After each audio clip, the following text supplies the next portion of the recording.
नमस्कार मित्रों, एक बार इस वीडियो में आप सभी का स्वागत है। मित्रों, आज हम रस और उसके भेद तथा उन भेदों के स्थायी भाव की चर्चा करेंगे। मित्रों, इस अध्ययन में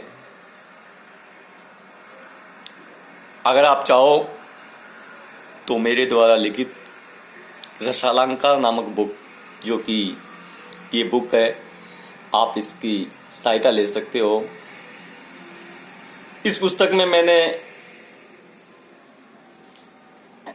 बड़ी सरल भाषा में सहजता के साथ रस, अलंकार और काव्य के गुण दोषों का विवेचन किया है।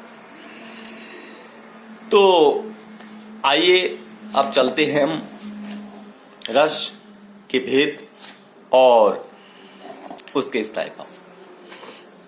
मित्रों, हमने इस वीडियो से पहले रस से संबंधित और भी वीडियोज बनाए हैं। उनमें हमने रस की परिभाषा, उसके स्वरूप के बारे में अध्ययन किया। आज हम रस के भेदों के बारे में और उनके स्थायी भावों की चर्चा करेंगे। तो मित्रों, रस के निम्न भेद किए जा सकते, जिनमें प्रमुख रूप से हम नव रस की चर्चा करते हैं।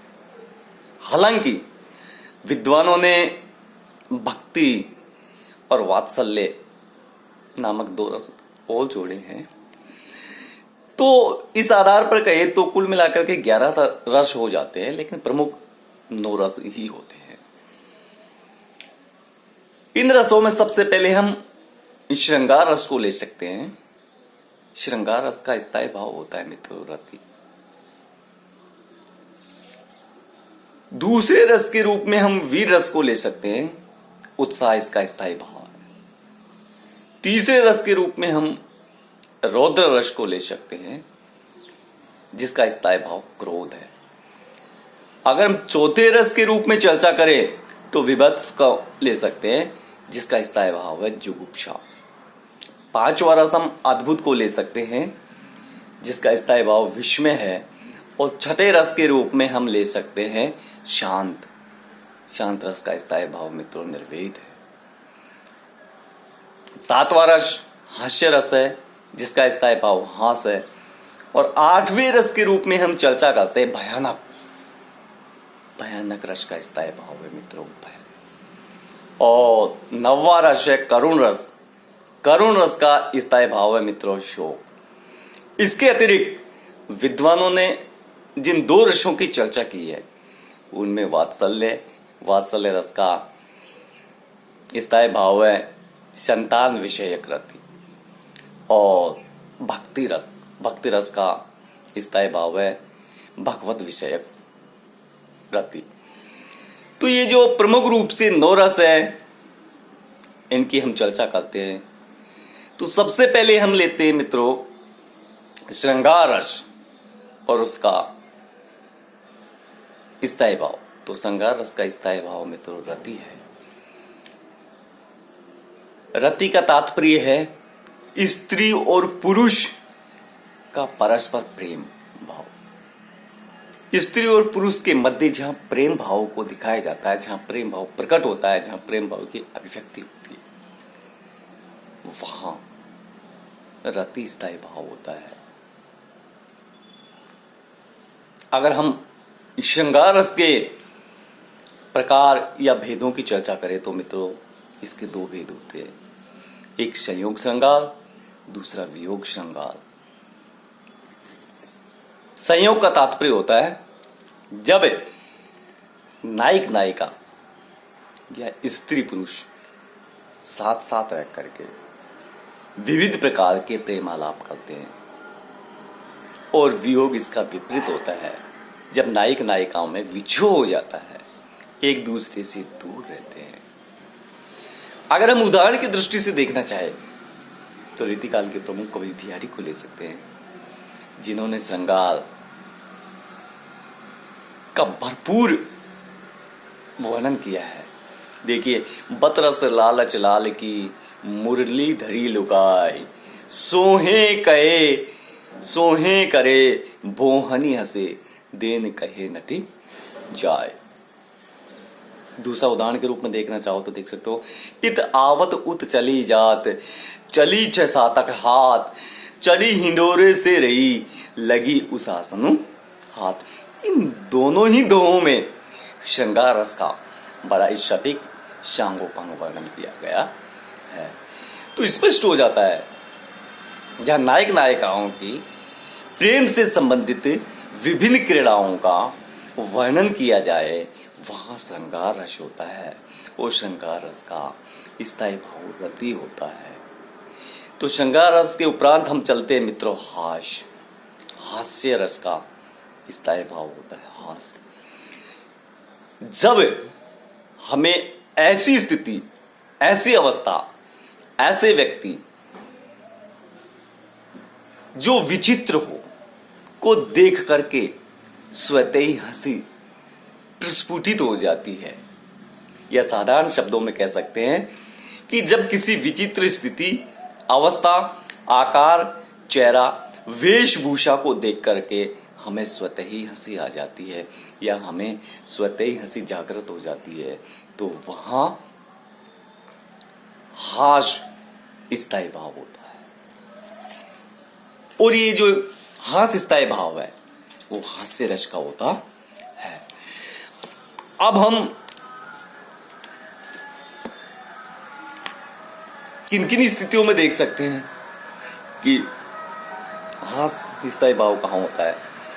हमने स्पष्ट कर दिया कि विचित्र स्थिति जहां होती है, तो विचित्रता को देख करके हमारे मन में स्वतः ही हास्य उत्पन्न हो जाता है। देखिए, तंबूरा ले मंच पर बैठे प्रेम में प्रताप, साज मिले 15 मिनट, घंटा भर आलाप राग में मारा गोता, धीरे धीरे खिसक चुके थे सारे श्रोता। ये जो काका हाथ रसी की पंक्तियां हैं, इनमें स्वतः ही हास्य रस और हास्य स्थायी भाव प्रस्फुटित हो रहा है। शोक नाम से ही जाहिर है कि किसी प्रिय व्यक्ति, किसी वस्तु, किसी जीव के विनाश से, उसके नाश से, उसके नष्ट होने से, उसके अनिष्टागमन से मन में जो व्याकुलता, बेचैनी, दुख उत्पन्न होता है, वह शोक स्थायी भाव कहलाता है। और मित्रों, शोक स्थायी भाव किसका है? शोक स्थायी भाव है करुण रस का स्थायी भाव शोक कहलाता है। तो इस स्थायी भाव की यह विशेषता है कि प्रिय वस्तु, व्यक्ति, पदार्थ के अनिष्ट की आशंका हमारे मन में जो बेचैनी और व्याकुलता उत्पन्न करती है, वह शोक स्थायी भाव कहलाती है। शोक विकल सब रोवई रानी, रूप सीले बलु तेजु बखानी, करही विलाप अनेक प्रकारा, परय भूमि तले बारई बारा। ये तुलसीदास की जो पंक्ति है, इसमें बड़े ही सटीकता के साथ शोक स्थायी भाव का वर्णन किया गया है। अब हम अगर चर्चा करना चाहे स्थायी भाव की, तो उत्साह स्थायी भाव है मित्रों, वह वीर रस का है। क्योंकि जहां उत्साह नहीं होता है, वहां वीरता किस काम की? वीरता कोई मायने नहीं रखती है। साधारण भाषा में अगर उत्साह का अर्थ ले, तो उत्साह का अर्थ होता है जोश। युद्ध के समय लड़ाई को देखकर योद्धा के मन में किस प्रकार जोश उत्पन्न हो जाता है। वीर गीत सुनकर या वीरता भरे गीतों को सुनकर, शत्रु को सामने पाकर वीर के मन में जो भाव उत्पन्न होता है वह उत्साह कहलाता है। ये तो वीर के मन में हो गई। इसके अलावा उत्साह के और भी रूप हो सकते हैं। दान देने में भी उत्साह हो सकता है, दया देने में भी उत्साह हो सकता है, साहसिक कार्य से भी उत्साह उत्पन्न हो सकता है। तो ये उत्साह प्रतिभाव के विविध रूप हो सकते हैं। अब अगर हम द्वारिका प्रसाद माहेश्वरी की रचनाओं को देखें तो उन्होंने लिखा है, वीर तुम बड़े चलो, धीर तुम बड़े चलो, वीर तुम बड़े चलो, धीर तुम बड़े चलो, सामने पहाड़ों की धार हो, सामने पहाड़ों की धार हो, तुम कभी रुको नहीं, तुम कभी रुको नहीं, तुम कभी झुको नहीं। ये उत्साह स्थायी भाव का सटीक वर्णन करने में पूर्ण सार्थक है, सक्षम है। क्रोध, क्रोध जो स्थायी भाव है मित्रों वह रौद्र रस का है। जब हम अपने को कष्ट पहुंचाने वाले व्यक्ति को, किसी असहाय को पीड़ा पहुंचाने वाले व्यक्ति को, किसी अपराधी को देखते हैं तो हमारे मन में उसे देखते ही जो भाव उत्पन्न होता है वह क्रोध होता है। साधारण शब्दों में आप ले सकते हो, आप कहीं जा रहे हो और किसी दीन दुखी बेचारे आदमी को कोई क्रूर या अत्याचारी प्रताड़ित कर रहा है तो आपके मन में उसे देखते ही उस अत्याचारी के प्रति क्रोध आएगा, भला आप उसे जाने या ना जाने। तो ये जो क्रोध भाव है यही रौद्र रस का स्थायी भाव होता है। आप देख सकते हैं, उदाहरण के लिए मैथिल सेनगुप्त ने लिखा है, क्या लिखा है, श्री कृष्ण के सुन वचन अर्जुन शोभ से जलने लगे, श्री कृष्ण के सुन वचन अर्जुन शोभ से जलने लगे, सब सील अपना भूल कर, सब सील अपना भूल कर, तल युगल मलने लगे, संसार देके अब हमारे शत्रु रण में मृत पड़े हैं, संसार देके अब हमारे शत्रु रण में मृत पड़े हैं, करते हुए ये घोषणा वे हो उठे, वे हो गए उठकर खड़े। किस प्रकार इसमें क्रोध का वर्णन गुप्त जी ने किया है, देखते ही बनता है। भयानक रस का स्थायी भाव है मित्रों, भय। किसी आशंका के प्रति, किसी अनिष्ट के प्रति मन में जो व्याकुलता होती है वो भय कहलाती है। भयंकर प्राकृतिक आपदा, खतरनाक जीव पराक्रमी शत्रु और किसी अनिष्ट की आशंका मन में एक प्रकार की बेचैनी उत्पन्न कर देती है, उसे भय कहते हैं। और ये भयानक रस का स्थायी भाव होता है। उदर गरजती सिंधु लहरिया, कुटिल काल के जालों सी, चली आ रही फेन उगलती, फन फैलाए व्यालों सी। कामायनी की ये पंक्तियां हैं, वो भय नामक स्थायी भाव का वर्णन किस प्रकार कर रही है ये देखते ही बन पड़ता है। विभत्स रस का स्थायी भाव है जुगुप्सा। जुगुप्सा होती क्या है मित्रों, ये जानना बहुत आवश्यक है।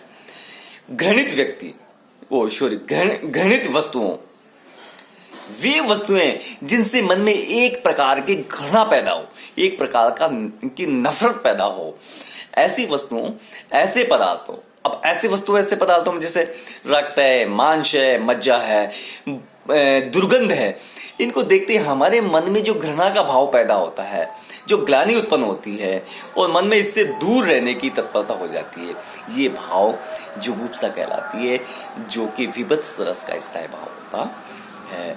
सिर पर बैठो काल आंख दो, खत निकारत, खींचत जीबई स्यार अतहि आनंद और धारत, गीद जांग को खोद खोद के मांस उपारत, स्वान आंगरिन काट काट के खात विदारत। भारतेंदु जी ने किस प्रकार विभत्स रस के इस जुगुप्सा स्थायी भाव का वर्णन किया है, इन पंक्तियों से स्पष्ट हो रहा है। विस्मय, अद्भुत रस का स्थायी भाव है विस्मय। किसी अद्भुत, अलौकिक, असाधारण, अनूठी वस्तु, व्यक्ति, जीव, पदार्थ को देख करके मन में एक प्रकार का आश्चर्य होता है। जो ये आश्चर्य होता है यही विस्मय कहलाता है, जो कि अद्भुत रस का स्थायी भाव होता है। मित्रों, अचानक अगर किसी अलौकिक या अद्भुत या असाधारण व्यक्ति, वस्तु, पदार्थ को देखोगे तो आपके मन में आश्चर्य होता है। यह आश्चर्य ही विस्मय कहलाता है। देखिए, अखिल भुवन चर अचर सब हरि मुख में लकी मात, चकित बही गद गद वचन विकसत दृग पुलक कात। तो ये सेनापति की जो पंक्तियां है, इसमें किस प्रकार का विस्मय हो रहा है। निर्वेद शांत रस का स्थायी भाव होता है। मित्रों, निर्वेद, सांसारिकता से दूर जाना ही निर्वेद कहलाता है। जब मन या हम संसार से दूर जाते हैं तो वो निर्वेद स्थायी भाव कहलाता है। मन संसार को दुखों को कारण मानकर उससे सहज रूप से विरक्त हो जाता है, ये निर्वेद कहलाता है। मन रे तन कागज का पुतला, लांग बूंद बिनसी जाय छिन में, लांग बूंद बिनसी जाय छिन में, गर्भ करे क्या इतना। ये कबीरदास जी ने कहा है कि ये संसार तो कागज के पुतले के समान है, किस प्रकार का गर्भ, क्योंकि क्षण भर में नष्ट होने वाला है। वात्सल्य, मित्रों, वात्सल्य रस का स्थायी भाव है वात्सल्य। बड़ों का छोटों के प्रति जो प्रेम होता है, या पुत्री, पुत्र, शिष्य, अनुज के प्रति जो प्रेम होता है, वह वात्सल्य स्थायी भाव कहलाता है। जो वात्सल्य रस का स्थायी भाव है। किलकत कान छुटरुवन आव गुटरवन आवत, मन में कनक नंद के आंगन बिंब पकड़िए आवत। तो दूसरा ले सकते हैं, गुठरन चलत रेन तन मंडित मुख दधि लेप किए। तो ये जो वात्सल्य रस है, इसका स्थायी भाव वात्सल्य कहलाता है। सूरदास जी ने इसका बड़ी ही बखूबी के साथ, बड़ी ही सहजता के साथ विस्तृत वर्णन किया है। भक्ति का स्थायी भाव होता है भगवत विषय, अपने आराध्य के प्रति रति भाव, श्रद्धा का भाव, आदर का भाव, ये कहलाता है, भक्ति कहलाता है। इसको यूं भी कह सकते हैं, अपने आश्रयदाता के प्रति जो श्रद्धा का भाव है वह भक्ति कहलाता है। भक्ति रस का स्थायी भाव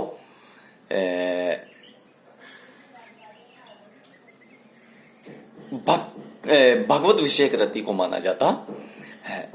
राम जपू राम जपू राम जपू बावरे, घोर भव नीर निधि नाम निज रावरे। तो तुलसीदास जी की इन पंक्तियों के साथ ही आज हम इन नवरस और इनके स्थायी भावों की हमने चर्चा की। मित्रों, मैंने कोशिश की है बड़ी सहजता के साथ इन्हें समझाने की। और अगर आप सहायक पुस्तक के रूप में मदद लेना चाहो तो रसालंकार पुस्तक को देख सकते हो। धन्यवाद।